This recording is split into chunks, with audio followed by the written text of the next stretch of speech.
இந்த 3 கிரகங்களுடைய, அதாவது மொத்தம் 4 கிரகங்கள் 3 பெயர்ச்சியாக இருக்கக்கூடியது தான் பிரதானமாக வருஷ கிரகங்கள்னு சொல்கிறோம்.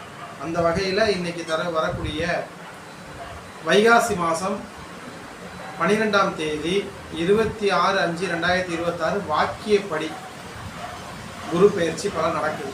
குரு பெயர்ச்சி பலனுடைய முக்கியமான நிகழ்வுகளில் 12 ராசிக்கான பலன்களை அடுத்தடுத்த வீடியோவில் பார்ப்போம். இப்போ பொது பலன்னா இந்த கிரக அமைப்பு ஒரு வருஷத்துக்கு இருக்க போகுது, அது என்னென்ன மாற்றங்கள் தரும் அப்படிங்கிறது தான் பொது பலன் நம்ம சொல்கிறோம்.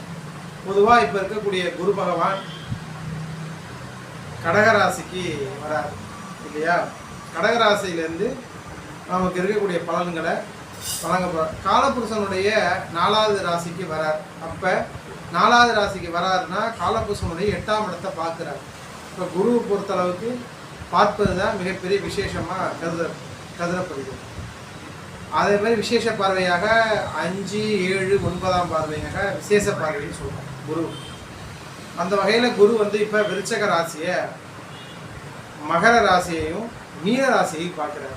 இந்த 3 ராசிக்காரங்களுக்கும் நல்ல பலனை தரும் அப்படிங்கிற ஒரு பொது விதி இருந்தாலும் 3 ராசிக்காரங்களுக்கும் அந்த ராசி கட்டத்தில் என்னென்ன கிரகங்கள் இருக்கோ அந்த கிரகத்துக்கு தன்மையாக பலன்கள் வழங்க போகுது அப்படின்னு தான் பார்க்கணும். உதாரணத்துக்கு இப்போ விருச்சகத்தில் பொதுவாக சந்திரன் இருப்பார், கூட ஒரு செவ்வாய் இருக்காருன்னு வச்சுக்கோங்களேன்.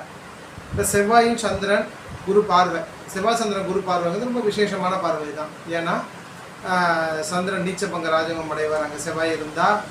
அடுத்து பார்த்திங்கன்னா குரு மங்கள, குரு சந்திரன், இந்த மாதிரி கிரக அமைப்புக்கு விருச்சிகத்துக்கு மிகப்பெரிய யோகத்தை தரக்கூடிய அமைப்புன்னு வச்சுக்கோங்க.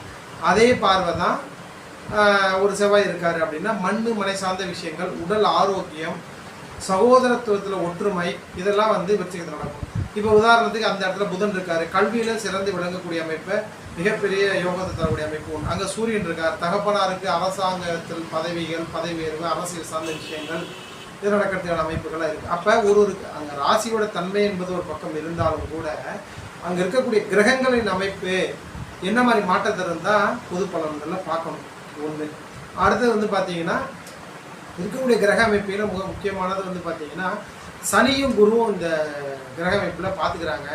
அது ஒரு தோஷத்தை ஏற்படுத்துது. அதாவது பிரம்மகர்த்தி தோஷம், குரு சனி பார்வையை சேர்ந்திருந்தால் பிரம்ம தோஷமாக கருதப்படுகிறது ஜோதிடத்தில்.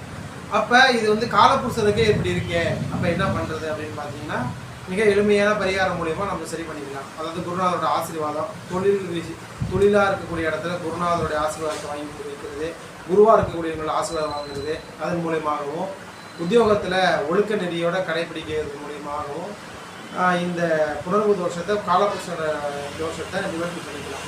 அடுத்ததாக மிக வலிமையான இருக்கக்கூடிய தோஷ நிவர்த்தியாக இருக்கக்கூடிய இடம் பார்த்திங்கன்னா திருவிடைமருதூர் மகாலிங்க சுவாமி பெருமானுடைய வழிபாடு தான். அங்கே பட்டினத்தாருடைய ஜீவசமாதிகள் இருக்குது. வழிபாடு பண்ணுவது மூலியமாக நிறைய மாற்றங்கள் அனுபவிக்கக்கூடிய பொதுவான பலன் இல்லையா?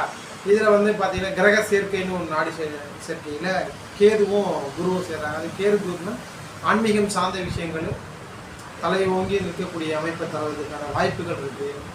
சரிங்களா? இதெல்லாம் இப்போ நடக்கக்கூடிய ஒரு முக்கியமான நிகழ்வுகளாக கருதப்படுகிறது. அடுத்தடுத்து 12 ராசிக்கான பலன்களை பார்ப்போம்.